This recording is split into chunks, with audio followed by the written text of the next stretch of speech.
What's up, boys? MKTV here. Welcome back to the channel. Welcome back to another video. Today, what we're going to be doing, we're going to be building my updated draft in Euro Fantasy 2024. If you do enjoy, smash that thumbs up button. Subscribe to the channel if you are new around here. Would mean the absolute world, as we are hoping to get 5k by the end of the Euros. That is the goal. Massive support recently, so thank you very much for that. Without further ado, let's hop straight into things and see what you think of my updated draft. So, boys, without further ado, let's hop straight into my draft. And I'm really actually happy with this draft, to be quite honest. Things will change as well, as we do know. Closer to the deadline, we will have to make changes. Or we probably just will make changes, if I'm being very honest. Probably don't have to. But yeah, let's hop straight in to my draft. So, straight into the goalkeepers. And the two goalkeepers I have gone with are going to be Lunin of Ukraine to start things off. Very happy with this goalkeeper. He was in my last draft as well. Really think he's a good option at 4.5 million. And I just think he's a solid goalkeeper. He's going to get some saves, potential of a clean sheet as well. And, the worst case scenario, he's only 4.5 million. So it's not that big of a deal either. Very happy with him in goals. And I would recommend, if you are building a draft, if you're looking for someone cheap, he's definitely a decent option. My second goalkeeper I have gone with is going to be Sels of Belgium. Mainly because Courtois is left out of the Euro 2024 squad for Belgium. So I actually think it's between Sels and Casteels for the the Belgian number one spot for the goalkeeper. So honestly, I think Sels has just as much of a chance as Casteels. Sels did also start the two last fixtures in qualifying for Belgium, which is a massive plus as well. So that's why I've gone with Sels. He's cheap at 4 million. We'll have to see who does start closer to the time. But for now, Sels and Lunin are going to be my two goalkeepers. Moving on to the defense, and I'm very happy with this defense as well, to be quite honest. We're going to kick things off. If you haven't seen my Essentials video, or players you must have, go watch that as well if you have not already. Highly recommend watching that video. But yeah, starting things off at the back, we are going to be going with Diogo Dalot on the bench. I think he's a must-have, at least a consideration inside Euro Fantasy 2024. I think he's a really good option for Portugal. He can play right back, left back. I've talked a lot about him on the channel in recent times, but I think he's a very good option. I think you should consider having him in your squad.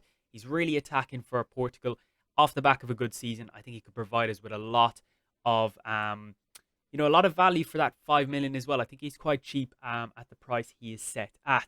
So very happy with Dalot as my first defender. Second defender, I have stayed with Fabian Schär of Switzerland. I just think he's a really decent option for 4.5 million. Should play most games. Home to Hungary in his first fixture as well, which it's a favourable fixture for the likes of Switzerland. And I think he's a really good option. I think you should give him a bit of consideration as well. I like the look of Fabian Schär in this team. And worst case scenario, he doesn't get a lot of points in the first one. Sub in Dalot. That is what Euro Fantasy is all about as well. If your players that don't play well on the match day before, you can sub in a player and gamble the fact that they're going to get more points than the one that you played. Next player I have gone with Mittelstadt. Again, if you haven't seen him on the channel, I've talked about him a lot. 4 million option and should be the starting left back for Germany. He's an absolute must-have, in my opinion, in any team across the Euro Fantasy. And I think you should just pop him in your team. If you're trying to save a bit of money, which everyone probably is in the game, you want to spread the funds across as many players as possible. Mittelstadt is your guy. Get him in there. He's only 9% owned at the moment as well. So a bit of a differential somehow still as well. So I'd get him in there if I were you. Really good option. And a really decent defense in Germany as well. Sticking with Germany, my second German centre-back, or German defender, we do have Jonathan Tah of Germany as well. Should play a lot of games as well for Germany across this Euro 24. And I think he's a decent option for 4.5 million. It was between him and Schlotterbeck for me. I went with Tah just because I think he's, probably more nailed on. I think they're both, they both have just as much a chance as playing every game as each other. But I just went with Tah, to be quite honest. Schlotterbeck's a bit higher owned. So I said, you know what? I'm just going to go with Jonathan Tah, the one who's slightly less owned. And yeah, I like that fixture against Scotland. They have a decent group. They're the host nation. Double up on the defence and hope that they do go through. You would expect them to go through to the next round, but hopefully they do go far in the tournament and I can keep them players in my squad for a long period of time. Next player as well I have gone with is going to be Jules Koundé of France. I did say as well it is essential to have a French defender in my opinion. Really solid defence. A game against Austria as well. I just like the look of Koundé, and the right back role can play centre back as well. And I think he is nailed on for France in my opinion. So I want to get a bit of that France defence, but I didn't want to splash the budget of a Theo Hernandez this time around. But yeah, that is the defence I've gone with. Let me know what you think or what changes I should be making to that, or the changes I give you advice on your teams. Do you want to do a video on giving advice to you lot on your teams and stuff, changes to make? So do join the Discord. We'll be doing a rate your teams kind of series and stuff for the Euro Fantasy. So do go ahead and get involved in that. I'll leave a link to the description, or leave a link in the description for the Discord server as well. So yeah, let's move straight on to the midfield. So moving on to this midfield, and I'm really, really liking the look of this midfield. I think it's very well balanced as well. There's some really, really good players in here. To kick things off, we're going to start on the bench. Mikhailo Mudryk of Ukraine. I think he's Ukraine's probably best asset going forward, apart from their striker for Girona. But yeah, I think Mudryk we could come up with some really big points against the likes of Romania in the first fixture. They're not the worst group. They're not in the worst group, Ukraine, and I can see them definitely going through to the round of 16 quite possibly. And that is why I've gone with Lunin in goals. But yeah, no, very much so an interesting pick, at 3% owned, 7 million for Mikhailo Mudryk. But I think he's a good player for Ukraine. He does seem to do the business for them. Chelsea maybe not so much. They're a key man for them, but definitely for Ukraine he does seem to be a key man. So that is why I have gone with him, and a bit of a differential as well. I have stuck in with Bruno Fernandes as my next midfielder slot against Czech Republic. I think they have a very nice group. I can see Portugal going very far in the tournament, and I like the look of Bruno Fernandes in that Portuguese side. He just seems to play very well, links well, gets goals, gets assists. Exactly what I want a midfielder to do for me. Next player is going to be Jorginho of Italy. A bit more of a rotation risk, I would say. But that fixture against Albania specifically, I think if he does play and is nailed on, or not nailed on, but if he does play and does play significant amount of minutes start-wise, I think he's going to get a lot of points in that. I think he could, and when he's on the pitch, he more than likely will be on penalties, which I do like for that 6 million price tag as well. If you did want to go in that position for Jorginho, you could go with someone for 4.5 million and maybe upgrade the likes of Fabian Schär to Di Marco or someone. But for the time being, I have gone with Jorginho. I might change that around. He's probably one of the most players I would see myself maybe changing. But hey, then again, I do like the look of Jorginho in this squad, and I think he works well and could be a very decent pick. Yeah, definitely. Next one we have gone with is going to be Florian Wirtz of Germany, off the back of a fantastic season for Bayern Leverkusen. And I can see him doing very well on that German side if he does get some minutes, which I do expect him to do. Yeah, I expect him to start most games, Florian Wirtz. I have put the captain's armband on him as well because he is playing first. He's playing on the first day for Germany. So that's my captain for game week, or for match day 1, I suppose you could say. And yeah, really like the look of Wirtz against Scotland. I think he could come up with a few goals in that. Hopefully a very good season for him. Something, at least something similar to his season at Bayern Leverkusen. Then we are in for an absolute treat with him. The next player I have gone with, I've stuck with Phil Foden of England. Game against Serbia. I like the group they have as well. And I just think he's a very decent option. It's between him, Bellingham and Saka in the 3 for your England midfielder, in my opinion. And I just happen to have gone with Phil Foden. For now, I'm expecting him to play in the 10 role for England this season, or this Euros, this competition. And whoever plays in the number 10 role for England, I think will absolutely thrive. Thrive is probably the better way to say that.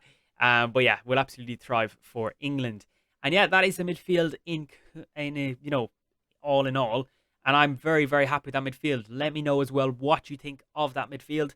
What changes should I make? Maybe Mudryk, maybe Jorginho aren't nailed on. But I can definitely see Wirtz, Foden and Bruno Fernandes being in my final draft. I think this midfield has balance as well. I do like the likes of having some more attacking players, and the fact you do get points for ball recoveries, the likes of a Jorginho in there as well. I just think it does help in regards to the point system, keeping it balanced. You don't want all really attacking players. Obviously, as many attackers as possible, the better. But, the likes of the ball recoveries could come into play with Jorginho. The fact he's on pens, I actually do like him, and I like some other options. Mudryk, tricky winger, getting in the box, may win some pens in that. There's just a bit of a balance to the squad so far. But let's move on and take a look at the forwards. And finally, the front three of dreams. We do have Kylian Mbappe to start things off. Absolutely nailed on. Should be in everyone's team, in my opinion. I think he's the best option across the board of, fantasy picks. He's just unbelievable, really, isn't he? He's going to score goals, going to get assists, going to, win penalties. I think he's going to be top scorer of the tournament. I think he's going to have a phenomenal tournament, and I think France could potentially win the tournament as well. That is my prediction. But yeah, aside the point, I think Kylian Mbappe is an absolute gem of a pick, and you must have him in your squad. If there was one player I'm going without, it is definitely not Kylian Mbappe, let me tell you that. Harry Kane as the second striker, I think is a very good option as well. Probably a must-have in my opinion as well. I just think he's a really, really good striker. Going to score goals, going to get assists. This sounds a bit repetitive, but he's just a very, very good option. He's on penalties for England as well. We know how good he can be. The top scorer in Europe this season with Bayern Munich. And he is someone I definitely would not want to go without, especially if England do go on a run and do go ahead and, go far in the tournament. I think Harry Kane is a player you're going to want to have, and he's definitely someone I am putting into my team because I just think at 11 million, yes, he is expensive, but is he worth it? Absolutely, in my opinion. Game against Serbia, their group is decent for England as well, so they definitely will get out of that, in my opinion. And I just think, him and Mbappe are just two players you want to have. Mbappe as well, I did forget to mention. Austria in his first game. I could see him getting at least two. Genuinely. I could see Harry Kane scoring at least one or two contributions there. And especially if England score a lot of goals, he's going to be involved in them as well. Last striker and last player of the team we do have is a player I put in my avoid players you should avoid video. And I have to take that back, genuinely. Because I don't know actually what I was thinking. Was I tired when I recorded the video? Was I just plain stupid? But Romelu Lukaku, I could see some bit of the sense I was saying, as in, if he doesn't play well, Openda's right there about, could take his place or could take minutes off him. I still think he could take minutes off him, and Trossard, the likes of him, Doku.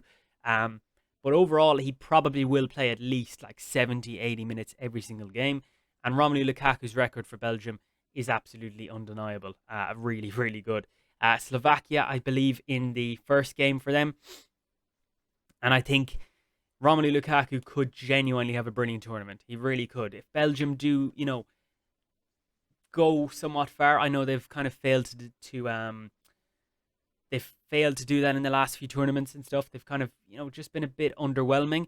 But Romelu Lukaku, he will score goals. If he's on the pitch for Belgium, he will score goals. That's simple as that.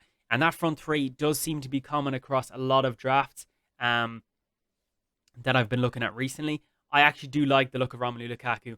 I want to make that clear. I want to take it back from my avoid video. But if you can get what I'm getting at, that he could, if he doesn't, perform in a few games, he's not in the best form going into it for a club. So if he doesn't perform well in the first few games, I can see him dropping off or getting replaced a little bit. But definitely a very good option nonetheless. And all the players in here, I'm actually really, really happy with this draft. I wasn't fully happy with my first draft.